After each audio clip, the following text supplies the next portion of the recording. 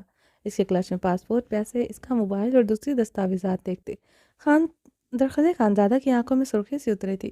وہ صبح صبح آخر کہاں جا رہی تھی وہ سمجھ گیا تھا، یقین پر مہر لگ چکی تھی۔ درخزی کی سرسک نگاہ عنایت پر ڈالی جو آنکھیں نیچے بری طرح کپکپا رہی تھی۔ اوپن یور آئیز، درخزی خانزادہ اس کے گرد دونوں ہاتھ جماتے سے بغور دیکھتے نرمی سے بولا۔ وہ اس کے نرم لہجے پر مزید خوفزدہ ہوئی تھی۔ جو روپ بہار ایس پی کا دیکھا تھا وہ اتنا نرم نہیں ہو سکتا تھا۔ اوپن یور آئیز، درخزی اس کی لرزتی پلکوں پر پھونک مارتے ہوئے بولا۔ عنایت مزید سختی سے اپنی آنکھیں میچ گئی۔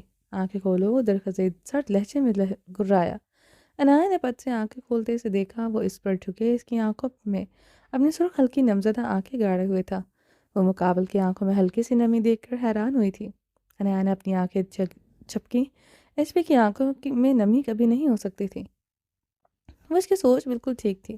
اس کی آنکھیں چپک کر کھولنے پر ایس پی آنکھوں کی نمی غائب ہوئی تھی۔ وہاں صرف سرخی تھی۔ اب اس کے لبوں کے ساتھ ہمیشہ کی طرح اس کی آنکھیں بھی مسکرا رہی تھیں۔ وہ جھکتے ہوئے اس کے مزید قریب ہوا۔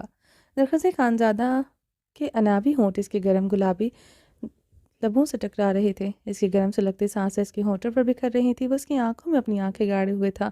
میری آنکھوں نے بھی دیکھا تھا وفا کا سپنا۔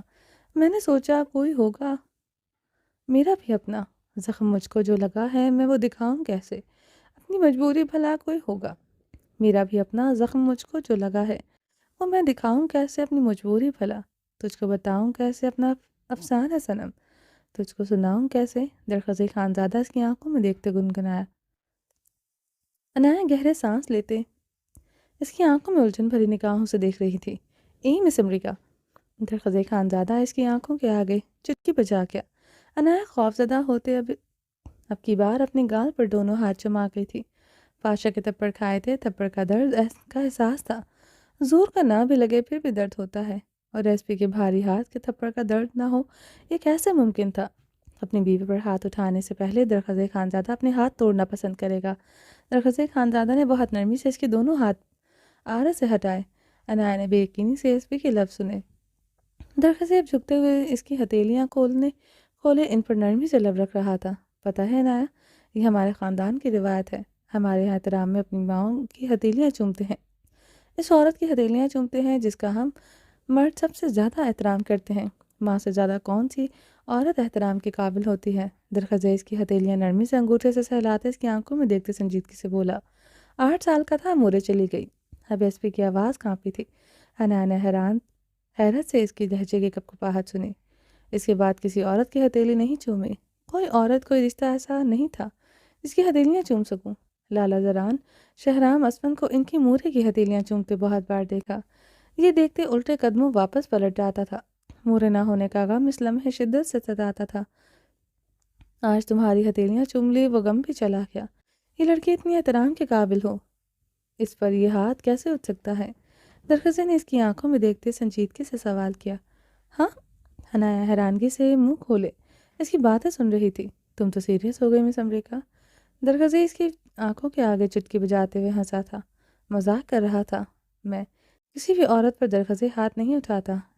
یہ ہاتھ تو مجرموں پر اٹھتا ہے جو بڑے حرامی ہوتے ہیں۔ یہ ملائم گال تو صرف چومنے کے لیے ہوتے ہیں، اور نرم و ملائم گلابی ہتھیلیاں قربت میں ہاتھوں میں جکڑنے کے لیے۔ وہ اسے کلائی سے جکڑتے اپنے قریب کر گیا۔ وہ اس کے سینے سے آنکھ ٹکرائی۔ کیا مطلب ہے؟ عنایت نے اس کے سینے پر ہاتھ رکھے اس کی آنکھوں میں جھانکتے پوچھا۔ ایس پی کی باتوں اور ریاکٹ کا مطلب اسے سمجھ نہیں آتا تھا۔ میں سوئن ہر بات کا مطلب سمجھاؤں گا۔ ابھی کے لیے سمجھو تمہارا پرس میں نے نہیں کھولا۔ لیڈیز پرس چاہے کسی غیر لیڈی کا ہو یا پھر اپنی ذاتی بیوی کا۔ درخزی خانزادہ کا اصول ہے نو چیکنگ، اونلی ہائی جیکنگ۔